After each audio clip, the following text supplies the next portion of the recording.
Welcome to the stream.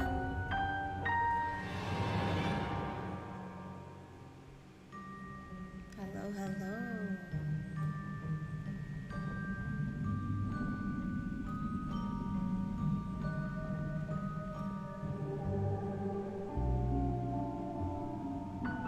Give me like a few seconds to set up my chat.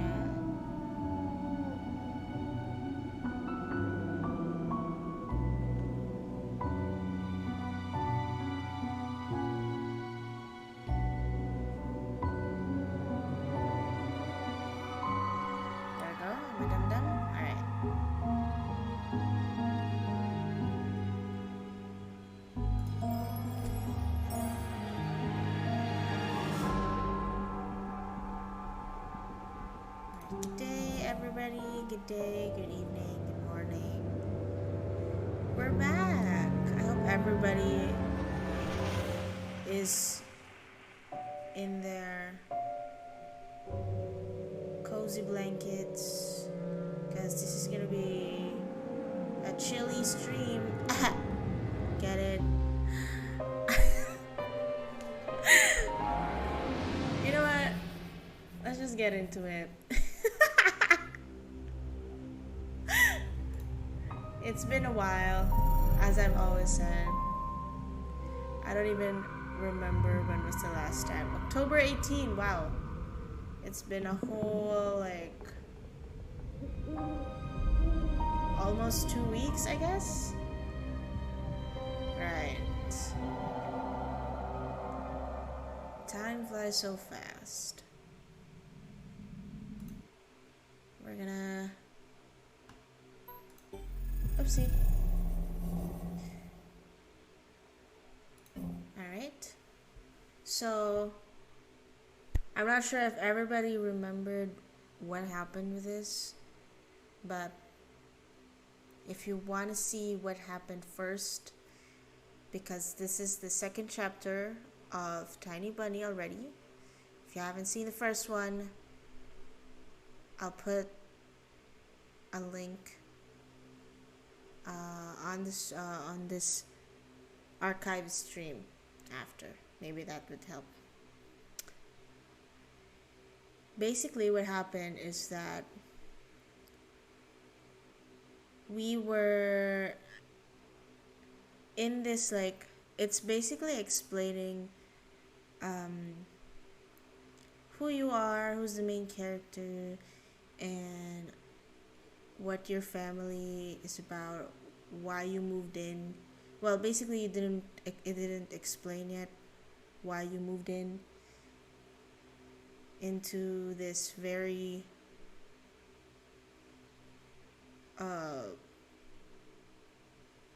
lonely home at the edge, on the end of nowhere, basically covered in snow all the time.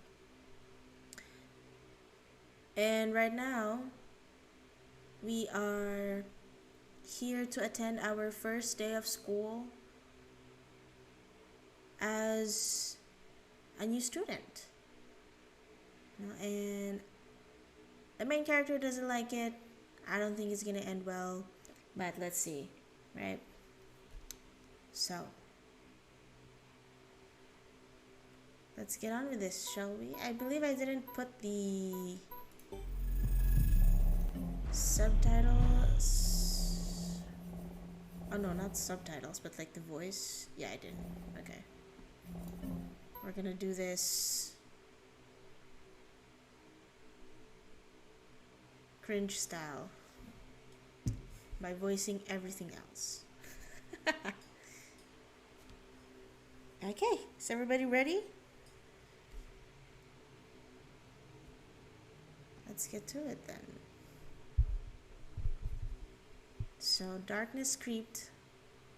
Wait, I don't. Is this the right place? Am I at the right place? Yeah, I'm in. Okay. Darkness creeped along the windows, and it felt like the school was drifting in an open space, like a lonely, lost spaceship. Oh, yep, here we are. After going up to the second floor, I noticed a crowd around the notice board. Everyone was taking part in a lively discussion. I moved closer and took a look at something everybody was interested in through a wall of backpacks. There was a piece of paper with something printed on it, glued to the left of the notice board. Okay guys, let me know if the audio is okay, or if you can hear the game audio, or if I'm too loud, all that stuff.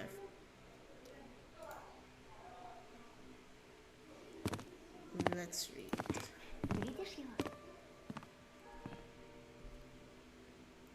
Oh, this is the guy. If you don't remember, this is the kid that was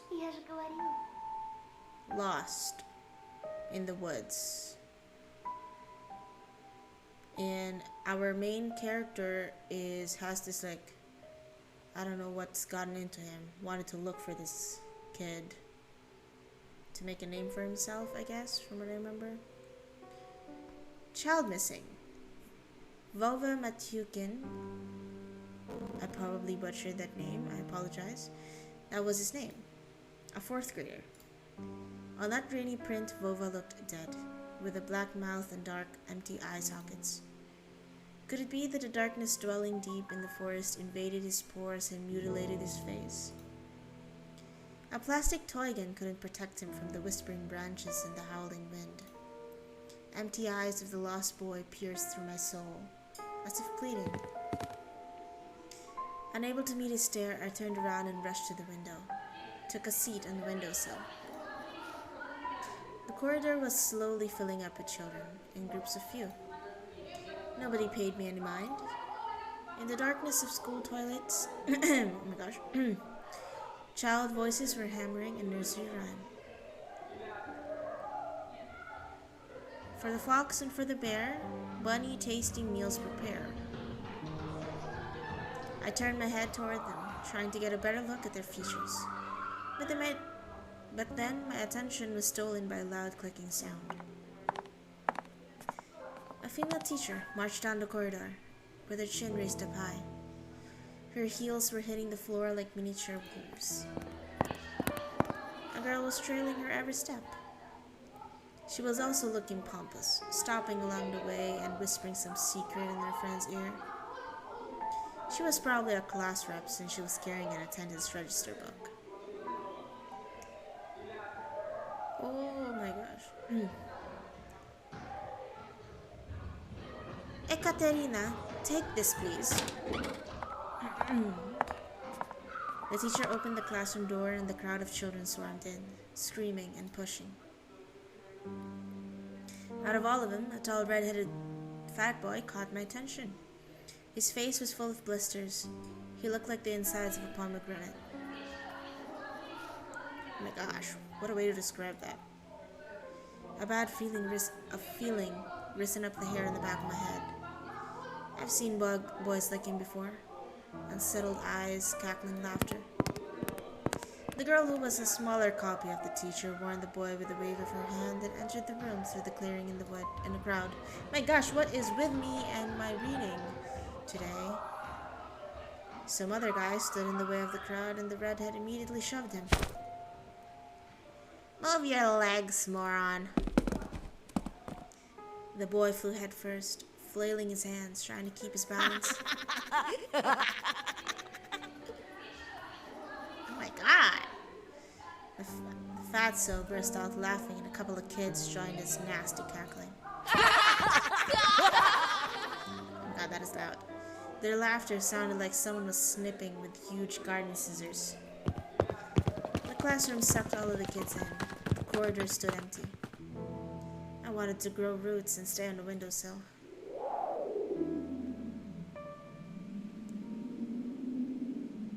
Just a handful of lampposts outside were battling the darkness, riding like fluorescent fish in the black ocean. Maybe I can still run away. Go outside. Dissolve in the dark. I imagine myself running through snow, how it squeaks under my boots, and how I'm becoming lighter and lighter with every step.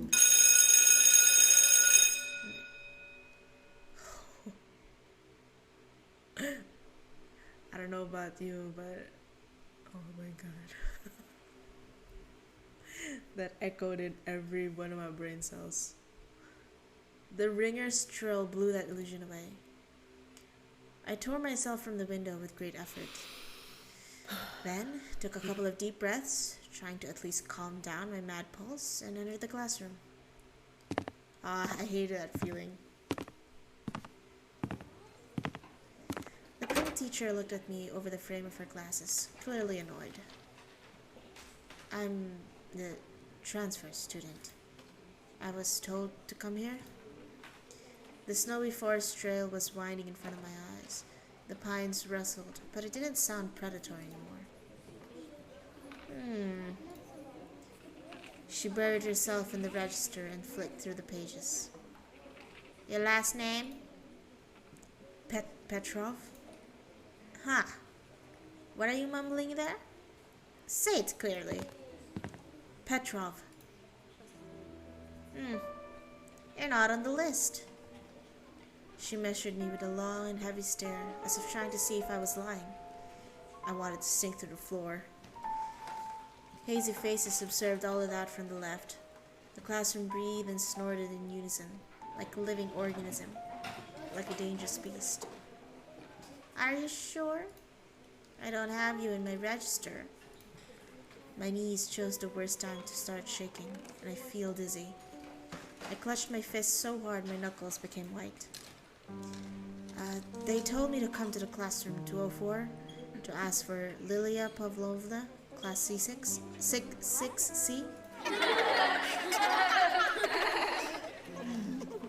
Apparently everybody in my classroom took my words for some sort of joke because they were all laughing. What's wrong with this school? The classroom fell silent. The kids hid their smirks for a better occasion. Why do we hire so many interns? They all know how to put lipstick all over their bulging lips, but when it comes to real problems, I have to solve everything. How do they send you here without a proper paperwork? We've had the same thing happen so many times already. Damn, this teacher though. Wait here, I'll be back. After I have a little chat with him. Oh my god, that is so awkward. What the heck? And you just left him there standing in the middle of the classroom? What? The teacher flew past me, mumbling something to herself in righteous anger, and I was left standing at the center of the classroom, like a convict in front of a firing squad. I lowered my gaze, feeling the mocking stares from all around the classroom directed at me. They prickled my skin, danced on it like laser lights. Oh my god. Once again, I imagined running far away from this place, fighting the clawing wind, soaring high above the pines in one long jump, with the wind in my back as my only companion. The eyes of my future classmates were asking, this new boy, is he one of us or an outsider? Somebody whispered something and stifled laughter rolled through the classroom. Wipe the board. It was easy to guess who was the main prankster here. Hey, Four Eyes. Are you not only blind but also deaf? I said, wipe the board. My knees weren't the only shaking part of my body anymore. I was trembling from head to toe, and I prayed for the teacher to come back sooner. My prayers were answered by the powers that be. And what should I do with you now? Where will you sit? Oh well, you can sit with Semyon, I guess. He's alone anyway. Who is he? No way! Is it this guy? It's him. Fuck. The fatso put his backpack on the seat beside him in defiance, scratched his belly and smirked. Are you back to your old tricks? Or should I call your grandma here again? The classroom went silent. And what she's gonna do? I'll be the one to do something if she doesn't. Put your backpack away now. Semyon didn't move a muscle. Wow. He started studying the portraits of writers on the walls, looking bored. I needed to do something, to resolve this somehow. To save myself? I cleared my throat and continued in a stifled voice that sounded nothing like me. I can sit in the last row. I think there's a free seat. The teacher snorted loudly. She looked at me, then at Semyon, then back at me. Fine. Go there for now. And you, Baburin, I'll have a talk with you later. Come to me after classes. You'll be on cleaning duty, got it? Semyon forced out a twisted smile. Disgusting! Juicy pimples were growing on the tip of his nose, ripe for the taking. What is going on with this description? I walked carefully, afraid to stumble and fall, causing another outburst of laughter from everybody. I took my seat at the back of the last table, where I was met with a pile of old posters. The outcasts took their seats and the class was ready to start. Now this is settled, let's start the class. Today's theme is traditions of Russian and international literature and Shizenko's Don't Lie. Oh God. He turned back at me. His stare informed me of the coming days, weeks, and months of bullying. I've got my eyes on you, said his watery look. What did I do?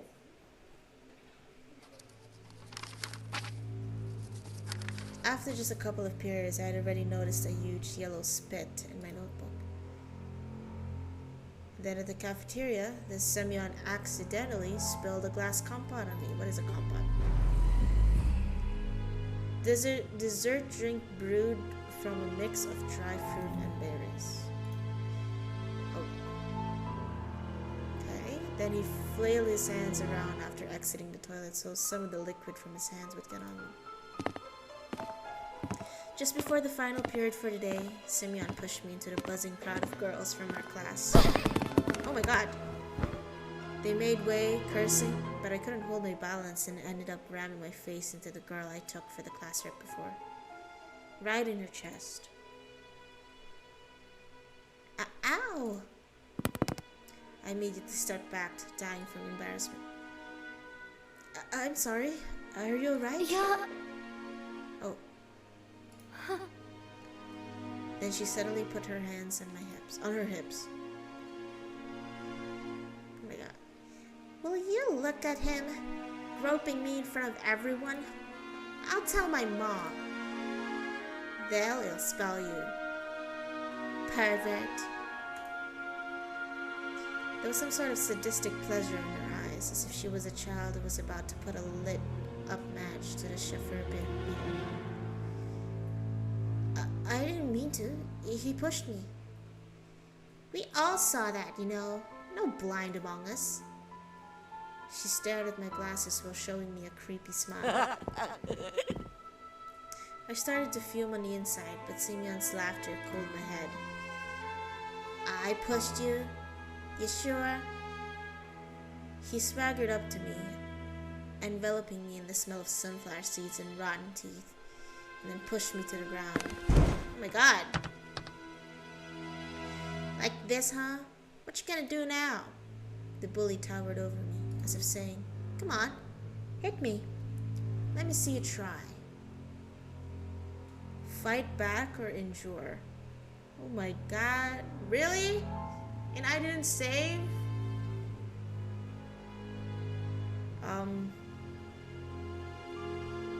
If I fight back, most probably they won't. Nobody's gonna do anything about it, I'm sure. But I don't know, maybe there's something different that's gonna happen. We're probably gonna get like detention for this, right? Either way, I think either way I'll probably just get detention.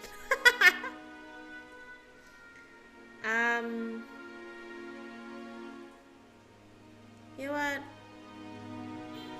Can I actually do it though?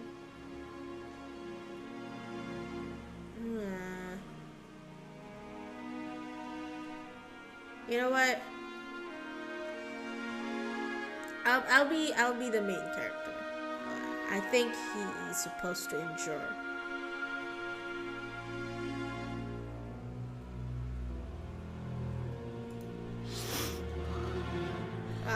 I see. Okay. No backing out now. I breathed in loudly, stood up, massaging my temples. Simeon made a mocking face as if asking me wordlessly, and what are you gonna do about it?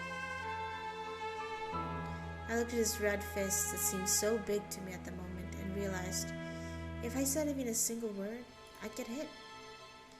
And he'll keep on hitting me until I cry. Or maybe even that won't stop him. And nobody was going to help me.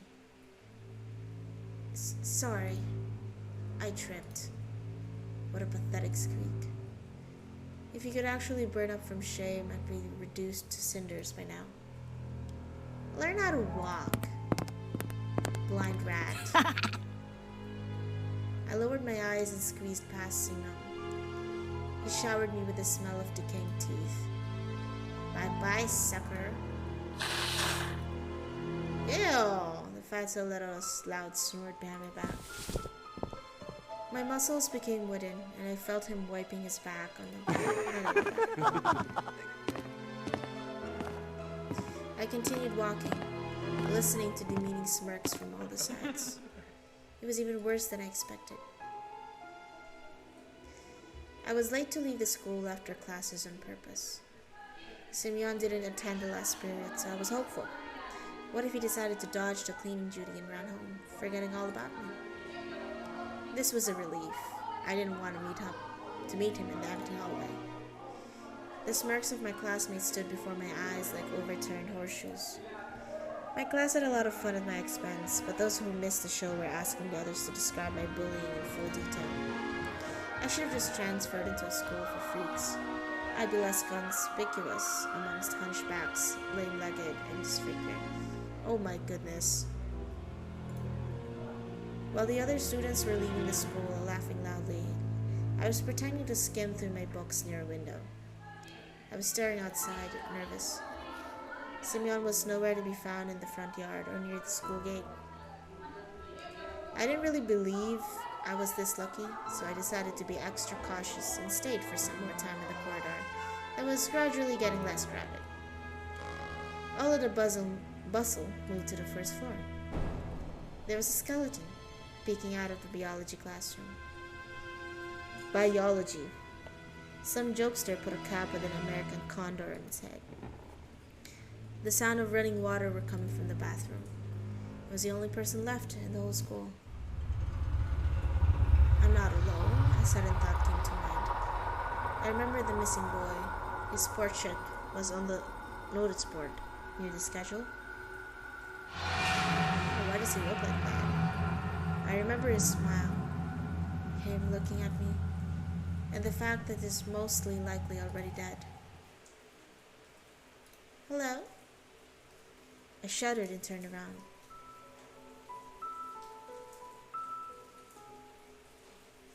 At first my eyes stumbled upon a black violin case. Then I noticed a girl from my class was holding it. She sat in the first row of the second column. I could swear I caught her looking at me a couple of times. I was sneaking glances at her myself. Sometimes it just feels nice to look at something pretty. Ooh, boy. The spring, the sky, or a girl that's not in the crowd that laughs at Simeon's strokes. And she wasn't whispering the dirty laundry of other people to Katya. She spent all the breaks just like me, staying in the classroom or looking in the window or drawing something in her green notebook. Hello? I turned red and pretended I was studying the pattern on the wooden floor. I saw... okay. I saw Babarin push you. Are you alright? The bump on my head hurt, but it wasn't all that much uncomfortable. I'm fine. It's nothing. It's definitely not nothing. That idiot can't control himself at all lately. Should have punched him back. I mumbled in reply. Simeon wasn't like that before. He also transferred here just recently. His grandma told me that it almost felt like he went mad.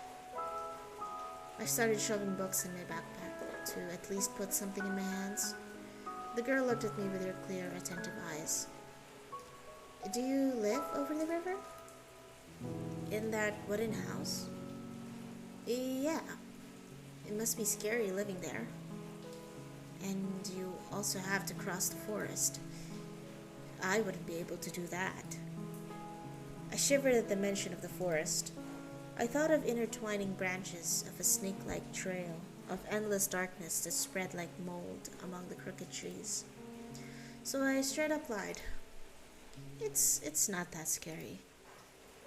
What's so scary about it for you? She smiled after a brief pause, as if brushing off a daydream. Well, actually, never mind. My name is Polina, by the way, and I'm Anton. I already know that. Oh, I have to go to music class. She made a couple of steps and stopped. Amazing. Polina didn't look like those beauties from the magazine posters or the actresses from the movies. But in the flickering light of the ceiling lamps, she looked much more alluring. Can you play anything? My parents bought me a guitar a couple of years ago. I immediately remembered my meager attempts at making music. Change. Oh, A minor, E minor. Oh my god, I'm so It's A minor, E or major, I don't know. Oh my god. Why did I say M in? Stop. Change. We're all waiting for change. Choi's song echoed my... Right? Is that? I think that's the right spelling. Or right pronunciation, rather. Okay. The guitar got lost somewhere, as if refusing to move to the old house near the forest. I think my parents gave it away to someone that needed it more. I don't, sadly. A pity. Oh well, I'll be going. Bye. Her shout was captured by the loud echo. Her shoes also echoed through the school hallways. Bye. I wasn't sure if Polina heard me. I looked out the window again. Oh, I'm so sorry. Simeon would say was shoving me down the staircase in a way that could break my neck. Or, oops, didn't mean that, after spilling compound in the cafeteria.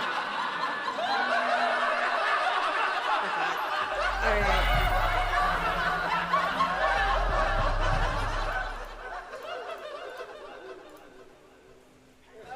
Okay, if you're a bit sensitive to this kind of trigger, I'm gonna put it as a trigger warning for bullying in case people get triggered by this. Okay. And this kept happening every day. I couldn't relax for a moment because of this string of coincidences. And to my horror, I realized that it was only going to get worse, and I couldn't do anything about it. I always walked looking down at school and counted down minutes until the class ended. Only in rare moments when I caught Polina's look on me, I choked from embarrassment and was ready to fight. But, as if to mock me, nothing happened. And then my rage subsided and everything returned to normal. I always went home alone. First, I slept through the village, then over the bridge across the river, and then finally through the forest. The road slithered between the trees for around 10 minutes. There were no passerby. Only cars slowly crawled past me, as if afraid to sink in snow. I tried walking as fast as possible, because branches white from the snow and blank trunks created an illusion of someone wandering in the forest. Somebody tall, sneaky, who can turn into a tree or a snow pile. And then, when nobody's looking at them, continue their journey along the road. Yo, Antashka! My heart nearly stopped. Ah, this bitch. I hate this bitch. Oh shit, hold on. I keep on mistaking it for like, there we go.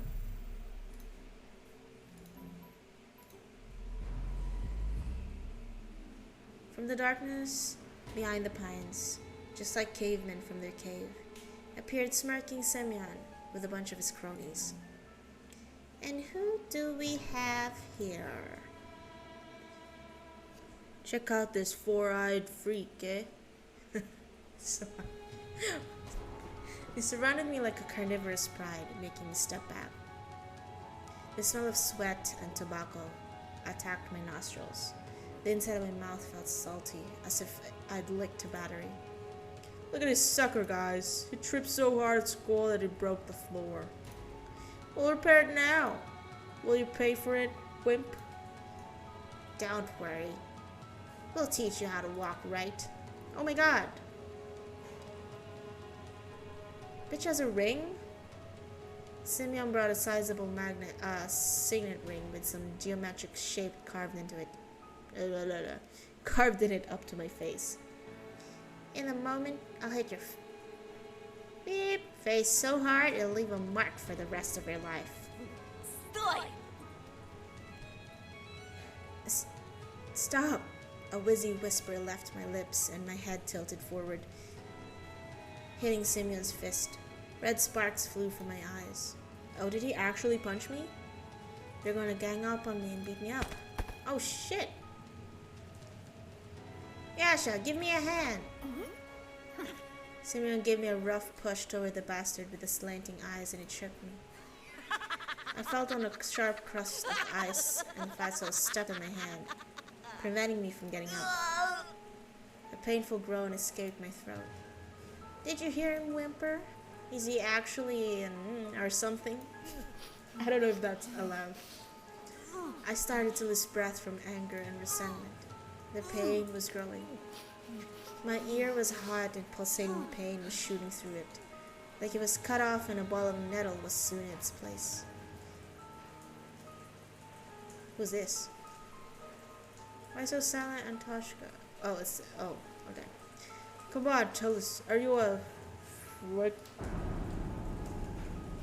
At this moment, I felt a pure, unbridled rage, the amalgamation of my anger.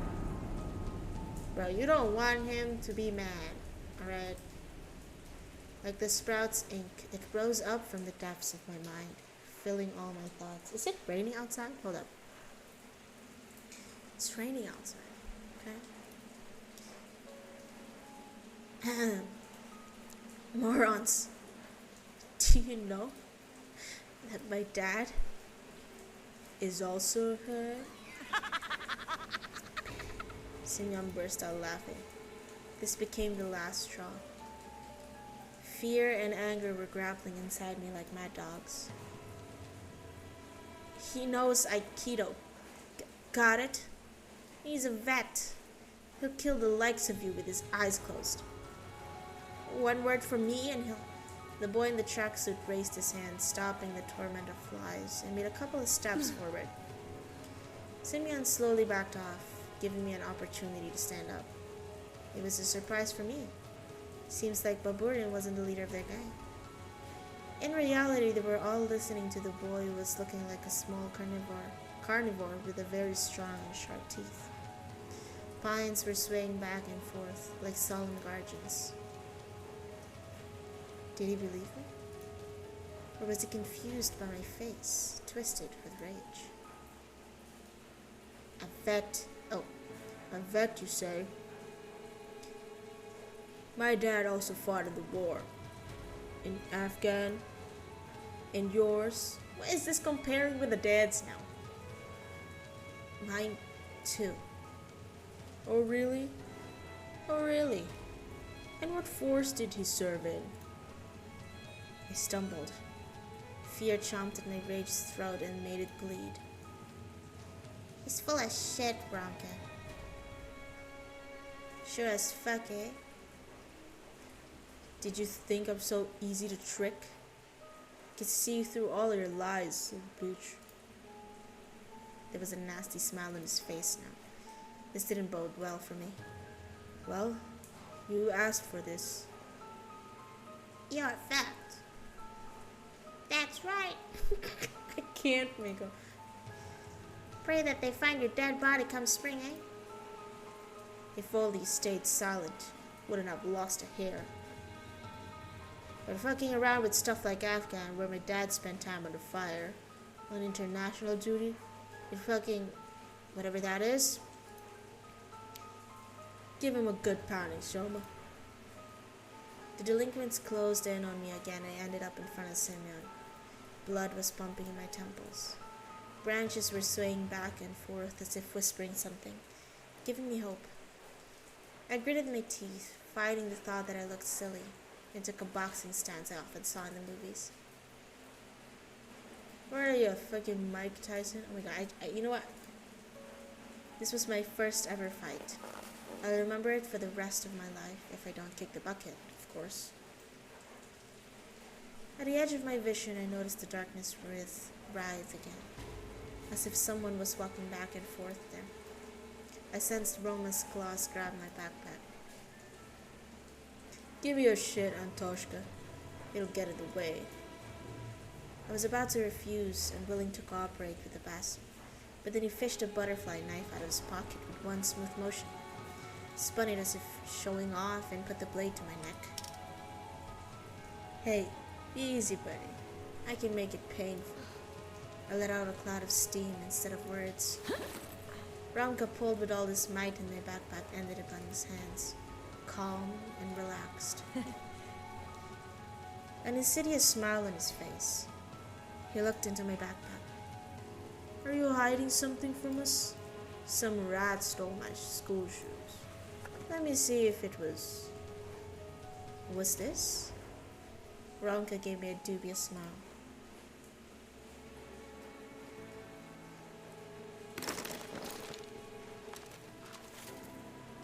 So, what do we have here?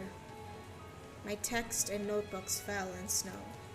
He was holding my backpack in one hand and something weird in the other. It looked like a mask. Roma lifted it high as if showing it to someone else. To someone in the streets. Oh, what? Treetops? In the light among the trees. An old bunny mask. Long, worn-out ears, barely visible nose and whiskers, mangy fur on the sides. Where did it come from? Who put it there? Simeon laughed. It's way past New Year's, moron. Are you really a loony? It's not mine. How come it's not? It was in your backpack. Romka was watching this scene unfold with an evil smile on his face. You know what? Put it on. Why? 'Cause I'm telling you to. You'll hop like a bunny for us. Yeah, come on. Or we'll leave you pantless, eh? Anything but this. What if someone from our class will pass by?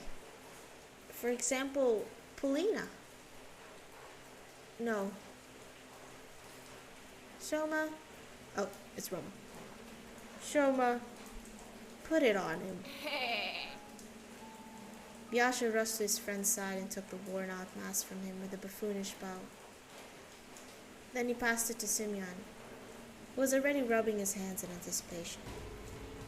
I looked around in the pine woods, as if waiting for help, as if the shadows that writhed around us would take pity on me and take my side.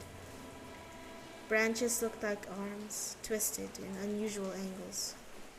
Blackened bark was their charred skin, and the darkness was the smoke they produced. I can't run. I won't get away. They'll catch me. And then... Here. It'll fit better this way. This is what is with him, and he hurled a huge ball of spit on the inside of the plastic bunny face and put it close to mine. His spit looked like a squashed spider. Romka's face twisted. He spasmed like a beast, like he wanted to tell Simeon something. But then he suddenly stopped. Simeon was still close by, with a disgusted smirk on his face and a terrible smell coming from his mouth. Put it on fast, or you're dead. The mask almost looked even more disgusting now. Yet, despite everything, it felt like it was a chance for salvation. It could become my second skin. If I was to put it on. If only my face was to touch its bumpy surface. I'm sure the fur will glitter. The ears will tremble like they're alive. I just need to put it on. And Simeon and his friends will be gone. Forever.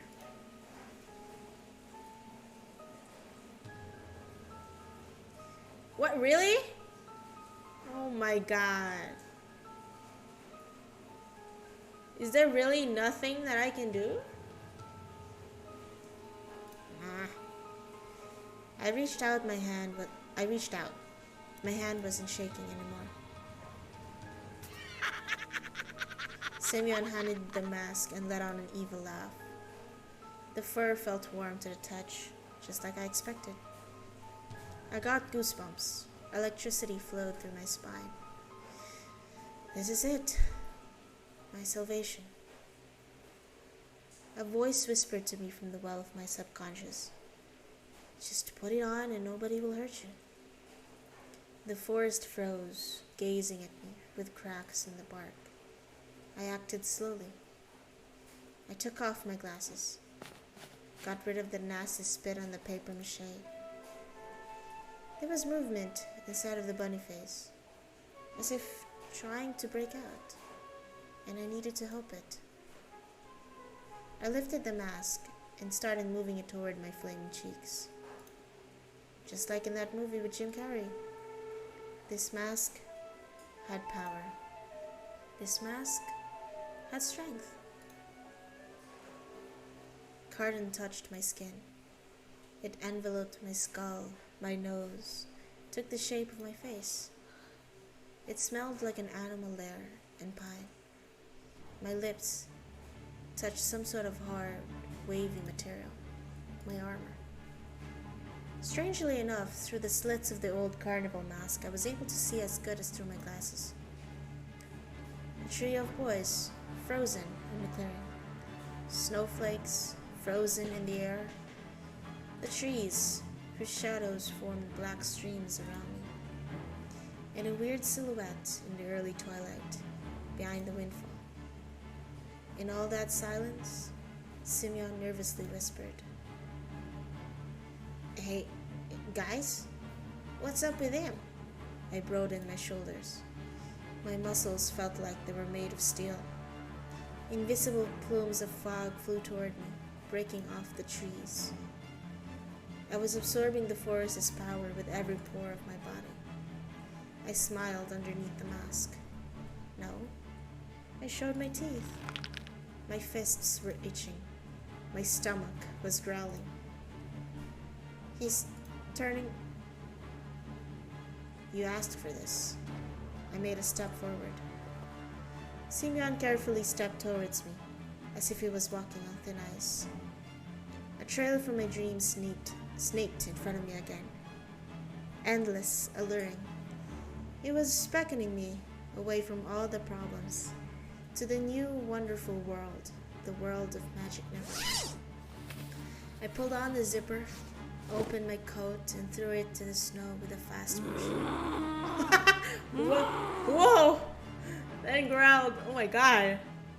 I felt like something was frantically looking for the exit underneath my skin. I went towards Simeon. He's turning! Fuck! Turning.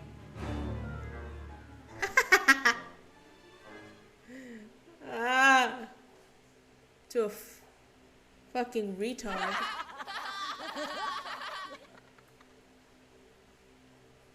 The clearing blew up in hysteric laughter. Oh my god, that is annoying. The Biasha was clutching his stomach. Roma smirked, shaking his head. And Simeon, who was laughing the most out of the three, spat on his knuckles and waved his fist like a cub. "You're such a moron, Tasha." A fist collided with my mask. The fur didn't dampen the blow at all. There was no power, no magic smoke coming from the pines. I flew toward the bushes and landed on my butt. My vision, bolstered by adrenaline a moment before, returned to normal. Now that was something. I thought I'd get on all fours and tear us to bits, like a carrot. Yo, did you see that, eh? Did you? Does this count as him hopping? This was even better. I sobbed. The mask had one advantage. If I cried now, nobody would see my tears. What a loony. You belong in a loony house. For animals. Simeon put his knee into the snow pile and ripped the glasses out of my numbed fingers. This is annoying. If I have glasses back, I won't make it home. Bullshit. Have you heard that bunnies have a good sense of smell? So don't worry, just use it. Simeon shoved the trophy into his pocket and flashed me a toothy grin. Besides, bunnies don't wear glasses. Now scram! I stood up, still wobbly. The trees became a blurry, dark wall. 3 bright silhouettes were wobbling around me. There were black spots in them, their eye sockets and mouths. But it looked to me like there was more of them than it should be. I turned to the forest. Simeon's foot came to my rescue, kicking me in the butt and quickening my shameful retreat. I threw the mask into the ravine out of spite, and then zigzagged through the firebreak, alone in the giant snow-laden world. The trunks around me bent in all directions. The treetops disappeared into the darkness above me. The sky was pushing me down. I wanted to cry, but my eyes were completely dry by now. Only sadness and longing were left. I desired to bury myself under the snow or leave for the Neverland, joining Vova and Senya. I didn't care where to go, just somewhere far away from here. Hold on, let me drink water.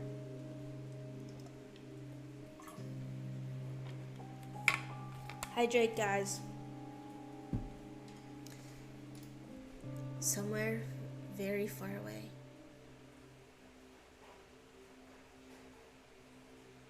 Aw, poor Anton. Hey, what's this? Where are your glasses, Anton? Did you lose them? See, How can you be so careless? Do you think I own a Monty? What the? Bunny printing press? Yeah, right. You'll be wearing your old glasses until next year. Olya rushed to me. I saw a fox. Surprise ache into a shotgun blast. I can only flap my lips in reply. A cup shattered into many little pieces with a loud bang. My mom let it fall from her hands. Her face was pale and her eyes were glued to the ground. This pause, just a split second, felt like an eternity. Then, my mom spoke with disappointment. First it was an owl. Now it's a fox. Will you ever get tired of this? But it's true. Oh God, what happened?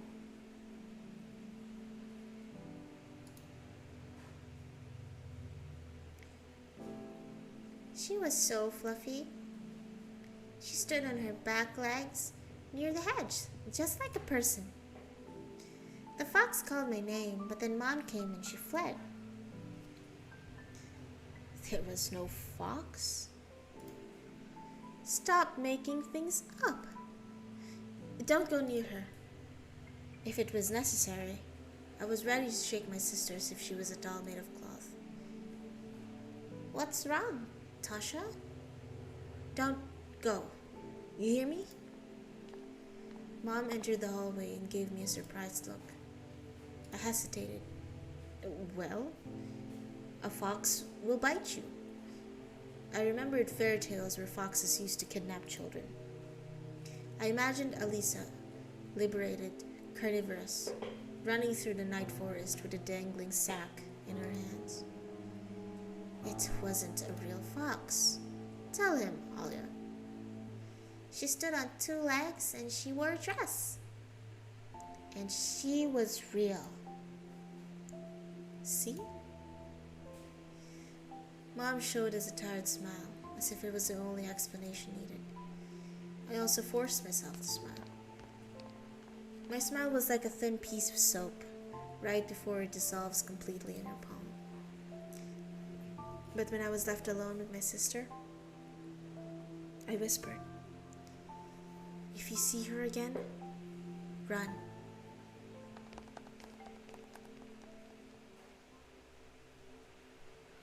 I shut my eyes and threw the vitamins in my mouth, washed them down with water. Please, stop driving me mad, please. I was doing my homework on a Friday evening, like usual. I already finished the hard part. There was only my art homework left, my favorite subject. I needed to draw some sort of magic beast. I wanted to draw a dino at first. Oh. Hello? But my brush reached toward the orange paint all by itself.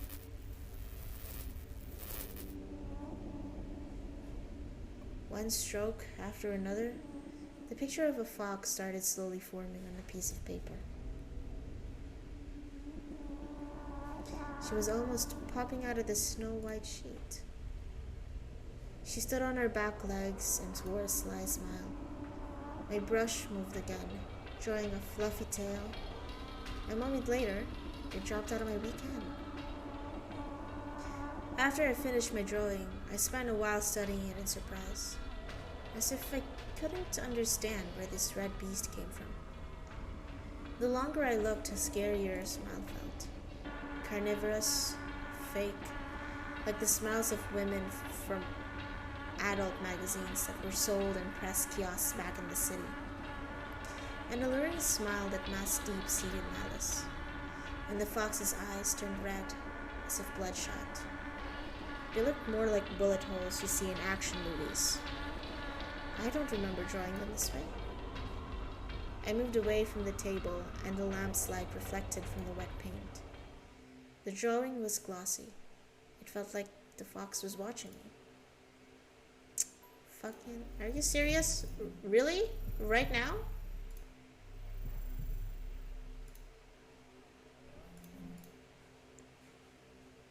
Okay, I thought it was a jump scare.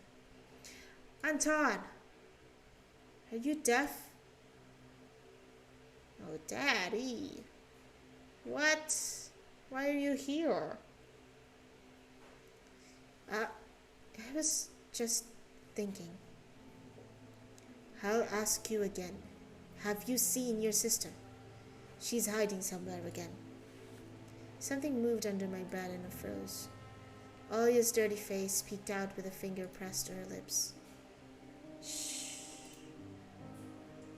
Olia, I can see you. Get out of there, you're covered in dust. Olia crawled out from under the bed and started dusting off her stockings, looking down. Let's go. I'll read you a fairy tale. Keep you company until you fall asleep. I want to sleep with you. Not in that room.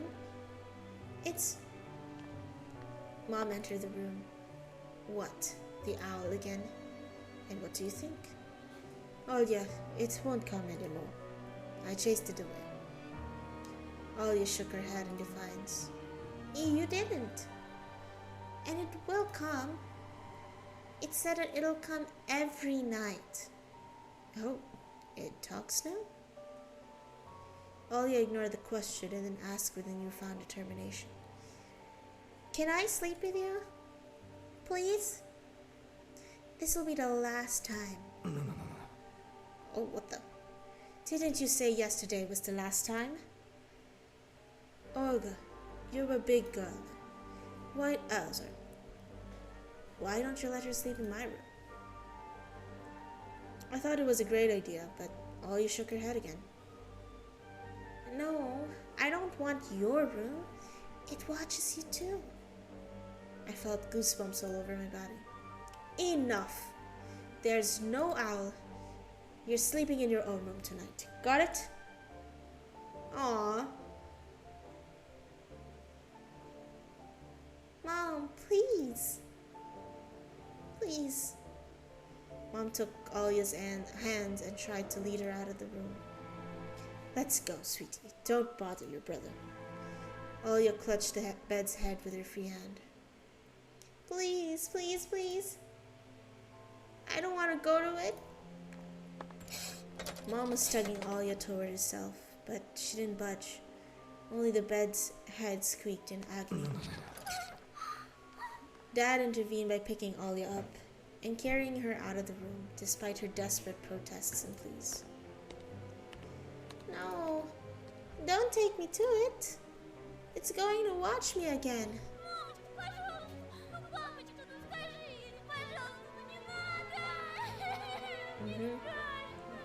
I feel bad for Olia. I've listened to him struggling to make my sister go to bed for a while. In the end, my parents gave up and let Olia sleep with him.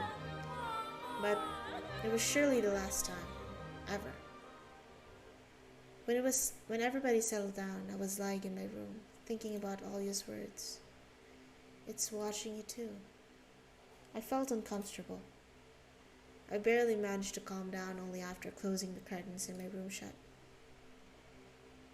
But as soon as I closed my eyes, memories of my day started jumping around in front of me.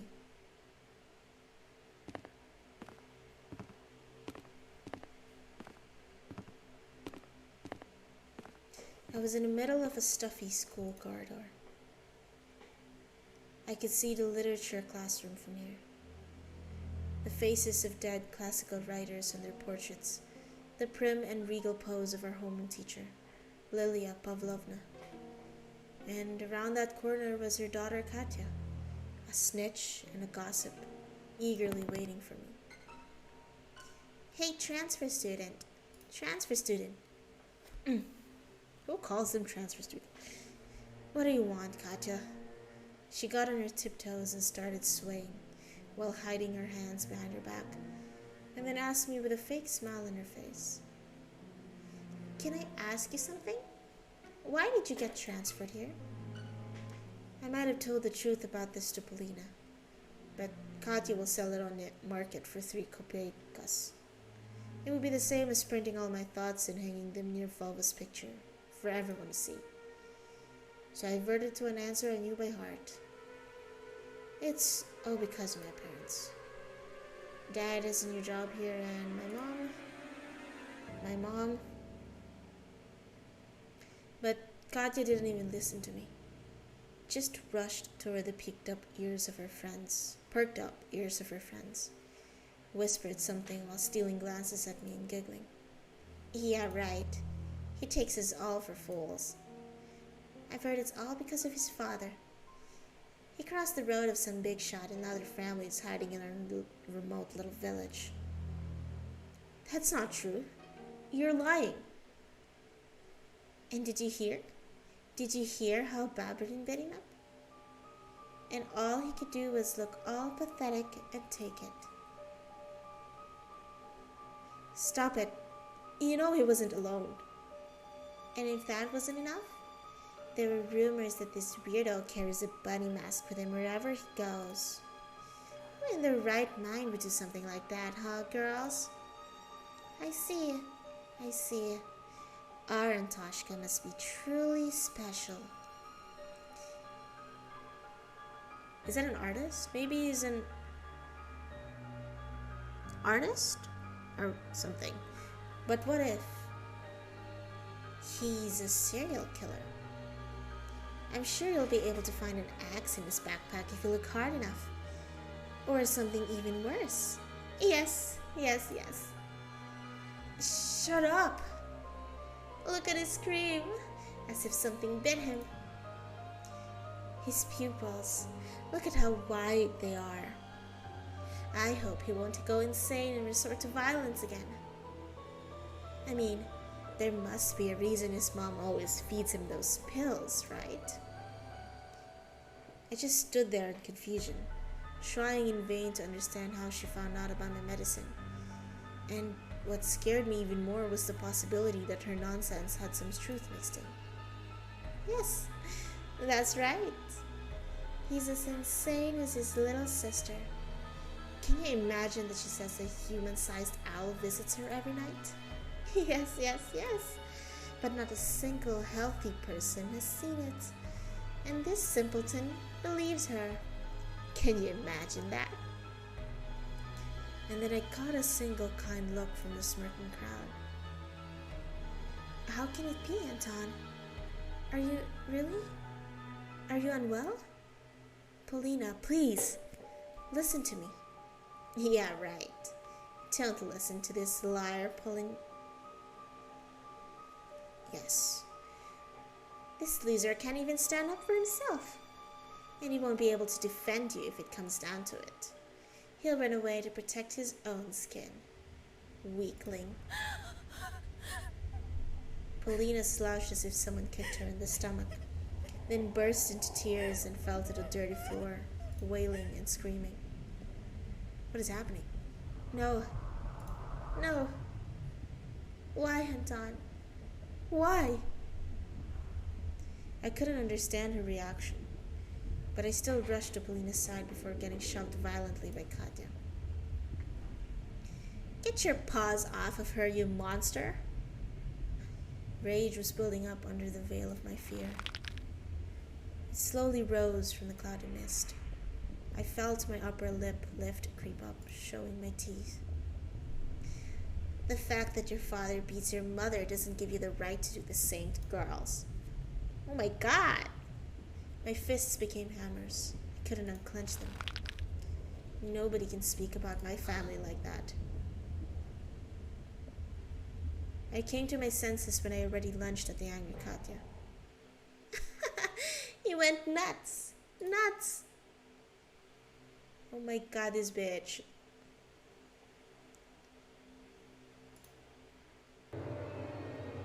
At the same moment, the crowd around her became louder. It started whistling and roaring. And glowing. The subtle silhouettes of my squirrels became larger, wider. They shot upward, toward the ceiling. Oh, it's a dream. I fucking knew it. turned into a black giant forest, chock full of toothy faces. I shrank to a tiny ball of fur and started shaking in fear before the might of ulcer-burning trunks that belonged to either trees or humans. It was impossible to tell. So you've finally shown your animal nature, coward. Katya's face was twisted with jubilation and ecstasy. Anton? Why? No. Why did you do this to me? Melina screamed while choking in her tears. He is just an animal. An outsider.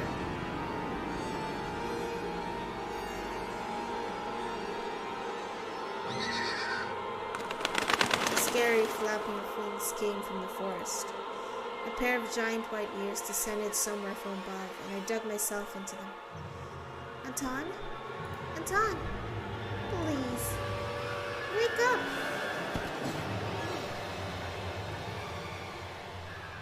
I jumped up, almost falling out of my bed. My gosh. Apparently I was thrashing around for hours in the sweat-soaked sheets. Ollie's scream pulled me out, set me free from the tentacles of fear. Anton, please, wake up.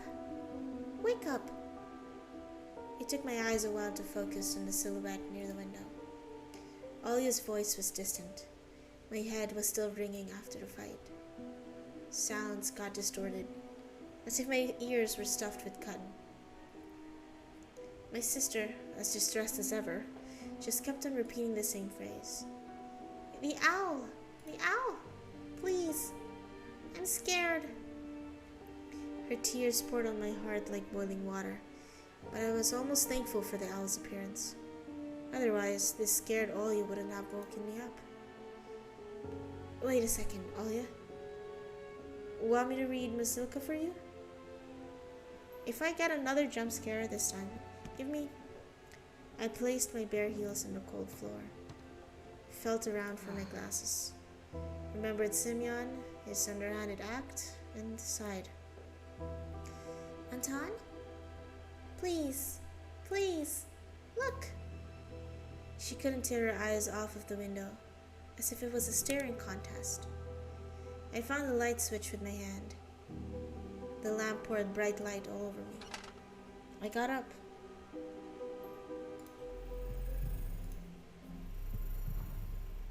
I thought I wasn't gonna feel scared. My vision fooled me, moving the window closer only to push it farther the next moment. My sister was just a blurry spot. Oh my god. Hold up, bruh. Hold on. No. Bruh.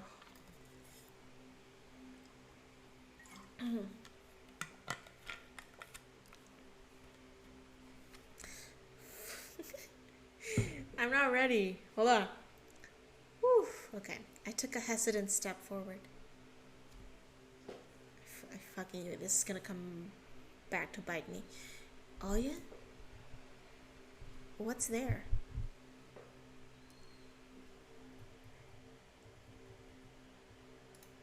What happened? Do you want me to open the curtains? Guys, understand, please. No, please don't. The owl is there. The voice was coming from behind. Oh, what the fuck? I turned around and froze from terror. Teary-eyed Alia stood in the doorway. Who? Jesus. Who are you talking to right now? It's right there. It's right there. She stared at me with eyes that were red from crying, with her hands wrapped around her shoulders. Her voice was nervous, as if she was afraid to hear my answer. Girl, don't open that curtain, girl, please. I was talking to you. To someone who pretended to be you. Oh, fuck. The ledge outside my windows creaked ominously. as if something huge was sitting on top of it. Ooh! Oh my god. And the thing that pretended to be Alia started spreading, changing shape, grow to scary heights under the light of a carnivorous moon. Anton, please, come closer. Come here. The voice didn't belong to my sister anymore. The thing that was hiding behind my curtains got tired of pretending, making me look like a fool. I pinched myself as hard as I could, hoping that the silhouette near the window was just a continuation of my nightmare. A hallucination brought upon by my cursed house, and those that don't bite. Do they? The silhouette was towering before me under the veil of mist. I heard Alia's shrill scream when someone had knocked on the window. Whoa! It came to get us! Another knocked. I stepped back into the middle of the room, as if there existed nooks where I could hide from this horror. The sound was sharp, metallic. The lamp started shimmering. Then, it suddenly lighted the whole room and went out, like a candle in the strong wind. The filament inside it snapped with a ringing sound. Bruh, you can't do this to me. You can't! The darkness that was waiting for that exact moment poured from all the angles and enveloped me. There was only this window left in the whole universe. Moonlight poured through it, oh my god, painting everything the color of bones that were exhumed from a crypt. Oh my gosh, I feel bad for Alia. Alia started squealing and pressed herself into my back, seeking protection. And then an eye, burning with a carnivorous fire, stared at us from the window. Ooh. No. It wasn't trying to break the window. It was toying with us. It just kept on knocking, driving us mad. As if a giant clock was measuring the time left for us, its pendulum swinging above the abyss. Go away! Get out! Shoo! She was screaming in desperation, her hands clutching my arm like a pair of pincers. Anton! Anton! Come closer. I could barely make out a pair of wings that spread out above the black spot. Tell her, Anton. Tell her that I won't be a bad girl anymore. Why does it... Never ever. I just wanted to leave. Please. The moonlight suddenly disappeared and the room descended into darkness. We couldn't see the burning eye anymore. I swallowed the stingy lump that was stuck in my throat. I stepped over the curtains, entranced by the call of this disfigured guest. But Alia was standing behind me, mumbling, I'll be good, I'll be good, I'll be good. The bleak window was creeping closer. Curtains rustled. Bruh, Anton is like super brave for this. I reached out to move them aside so I could look my fear in the eye. At that moment, I heard noise coming from our parents' room. Nothing. Though, there was something shining on the ledge among the scattered feathers. My glasses. The ones that Semyon took from me. How did they get there? Was that a gift from the gurgling night? Did that owl really bring them here? I looked at the front yard, at the foreboding clearing, at the toothy forest. Not a soul, not a trace of our late-night guest. Only the old lamppost, dreaming like a lone watchman among the snowy desert. The dry window frame creaked. I tore away the insulating tape and the stripes of glued newspapers. Opened the window with big trouble. Frost pinned me with its little needles. The paintings on my walls moved from the draft. I touched my glasses, sure they would melt in my hands. But they were real. Oh, potential people who were supposed to be the bad people are actually the good people? Huh? My brain was scrambling for an explanation. Simeon and his gang just pulled a prank on me. That was it. That's it. A smooth white blanket was glittering under the street lamp just outside our yard. If anybody was to get close to the house, to climb the pipe to the ledge of my window, they would surely leave footprints. But there were none. I cautiously took my glasses. My wrist was still intact. Nobody pulled me into the darkness, full of restless writhing. Why aren't you in bed? I swayed. My God, look at that. I thought it was something on the window. God, that looked freaky. I swayed from the surprise and almost fell out the window. Are you out of your mind? Did it feel hot in here? Or do you want to catch a cold? The owl was here. Tasha chased it away. Go to your room immediately and get in your bed. And you. Mom paused, directing her seething eyes at me. She was thinking of a punishment equivalent to my crime. In the end, she just waved her hand, took Alia by the shoulder, and left, throwing gloomy words my way. We'll talk tomorrow. I managed to get the frame back in place with a couple of hits, pressed in the latches with all the strength my fingers could muster. The cold left the room, but the fear was still present. I placed my glasses on my nose and started studying my reflection in the window. It didn't look like my face, more like a death mask, just like the one worn by the boy from the notice board. That night, I was on the edge of joining him there.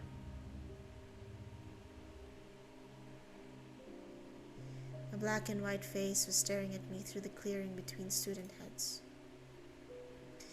And it wasn't Vova. His face was right beside it. I recognized the fat cheeks, the damaged skin.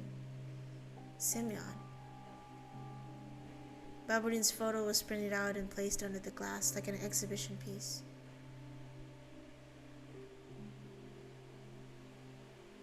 Whoa, he got a lot. Episode 3. On end. The wolf's gray fur will stand. We're done with chapter 2. Wow, that was fast. But I think I'll end it there. I'll probably continue episode 3 sometime. Let's see. Hold on. Let me just. Can I please pause my game? Am I gonna get blamed for that? Bro, I literally did nothing. What the heck? Okay. We'll end it for now. My gosh. A part of me was like, I wanted to punch the screen. During that whole chapter. Oh my God. That was crazy. Yeah, I think I really should have put like a trigger warning for those who are really affected by the bullying part there. It was not good at all. Like, I really feel bad for Anton for having to deal with that. And like, I imagine like this is happening in real life. Like, bullying is happening still until now. You know, so don't do bullying, guys. You will get karma. But seriously, don't. It will do you no good. It's really not that great to make fun of other people. You know? It just makes you feel inflated and have that false sense of, I don't know, false sense of security that you're better. No, it's just not it. Alright, I think this old lady will have to end stream tonight. Sorry, this was a really short stream. I really missed streaming for like I didn't stream for like 2 weeks, and I really felt like I really wanted to do it. So, nevertheless, I hoped you enjoyed. I certainly did, as always. I hope that in the next few streams that I'll do, I don't know what's gonna happen next, but I do hope that there is something gonna happen. And from what I can see in the chapter 3, things are just starting to get really interesting there with that little thing. That little annoying bitch was found missing. I can't wait to see what happens.